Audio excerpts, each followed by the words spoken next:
up, it's like I want to play some more. And so it's starting to take over other things that were once meaningful to you. I don't want to go to dinner on time. I don't want to go to breakfast. I want to play this game. I got to get through this thing.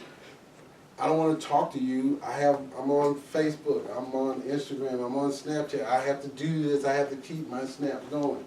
It's like when that takes over your life and becomes more important than everything else, you are addicted.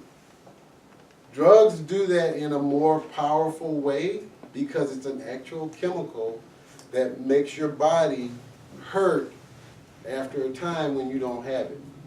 That's the danger of alcohol. Like you were asking, how do you know? When it's no longer your choice. When you say, I don't want to drink, but if I don't have a drink before I go to work, I'm going to have a headache, I'm going to feel sick, and I can't function. If you can't function without the drug, then you're addicted to it. And it's hard because some drugs are medicines that you need because you broke your back in a car accident and you're always going to have back pain, right? And maybe you need that.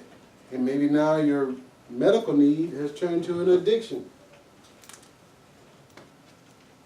How's the people you got drugs for, like your cousins you got, I think you said, have they gotten out of it? Some of them have, some of them haven't. You know, people do stuff. They're people. You know, like one of my cousins came here 3 years ago, went through recovery and stuff, and now he's not selling drugs anymore.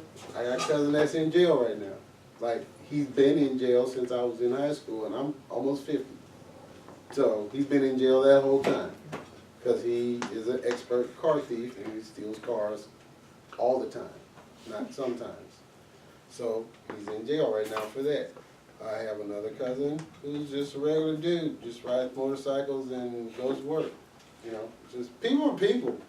You know, they change, they stay the same, but that's the thing about the whole addiction thing, right? It's not a certain kind of person. It's anybody. It's anybody. It doesn't matter if you have money. It doesn't matter if you're poor. Like a lot of people try to say, well, it's always the poor people. That's not true. You know, look at the news, right? And you look at these rock stars, rappers, people that have millions of dollars, but they have addictions, you know, right? Things that, oh, I was doing this thing and almost killed me, right? Or I was eating too much, and or you know, like another one that you see a lot of people that have models and stuff, like they do that thing where they eat and throw up, right? Like that's not healthy, but it's an addiction. It's a thing you start doing because you want to get something, and you do this unhealthy behavior, right? And it takes over your life, and then next thing you know, you're just doing it. And it's like, well, look at my babysit picture, or look at my this, or look at my that. And if that becomes more important to you than your health and welfare, then you're going to keep falling into trouble with addictions. Tyrone, some of the kids know this, but I'm almost a year sober, and I have an alcohol addiction. Right. And it's been a struggle, not only coming to work, but yeah, it is a struggle coming Hanging to around work. people who drink all the time? Yeah, and I work at a bar and I bartend, and it's a daily thing. And I just want you all to know that it's not just a minority, it's anybody. It could be anybody, you don't even know. Yeah. So that's the thing I've learned about dealing with addiction and helping people through addictions. It is not, the addiction doesn't respect your socioeconomic status. Like, it doesn't care if you're like very popular or not popular. It doesn't care if you're rich or poor. It doesn't care what color your skin is or where you're from or any of that.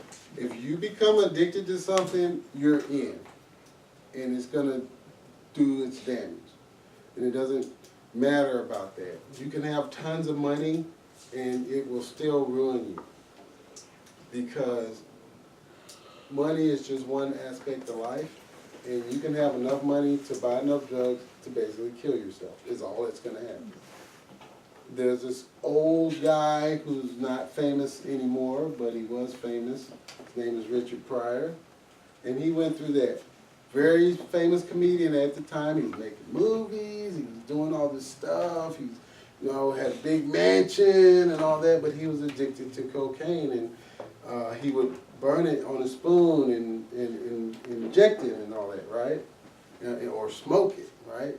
And you could do either one. And so he was just like, he would do that. And this guy's rich. He's so rich he could tell the guy to come bring him drugs at his house. He didn't even have to go anywhere. He's like, hey, bring me some more drugs, right? So he had money, he had wealth, he was on TV, he was in movies, all this stuff, right? But he was addicted to that. And he got so high one time that he knocked his little setup over and caught himself on fire. And there was a whole joke about it, but it was a real thing. And he's got the burn scars to prove it. He was running down the street in Beverly Hills on fire. Like literally. You know? And that's how, like, having money and stuff doesn't really stop addiction. It's just like you can just have enough money to do harm, more harm to yourself. You know? Another thing I wanted to talk about was, even though I'm here to talk about addiction with drugs, it doesn't apply to just drugs. Like I said earlier, it can be any other thing that's in your life that's taken over. And when I say taken over, I mean when you put priority over something, like just say you like to talk on the phone, right? You really like talking to people on your cell phone. Like you don't like texting, but you just like talking to them all the time. Well, in real life, you have to stop talking on the phone sometimes to eat and to go to sleep and to go to your class and to maybe talk to your parents in person and all that kind of stuff. But if you're, let's say you're addicted to talking on the phone, you will find ways to circumvent all of that. You're like, well, I don't need to talk to my parents, I can just call them on the phone. I don't need to talk to my friends, I can just call them on the phone. And you'll find ways to sneak it into your life. Now this is like a silly example, right? But that's what addiction is. It's like you start pushing everything else to the side so you can do this one thing. It's like, oh, I don't need to go to my dance class. I don't really like dancing all that much. I need this extra hour to talk on the phone. I'm not going to eat dinner today because I want to talk on the phone.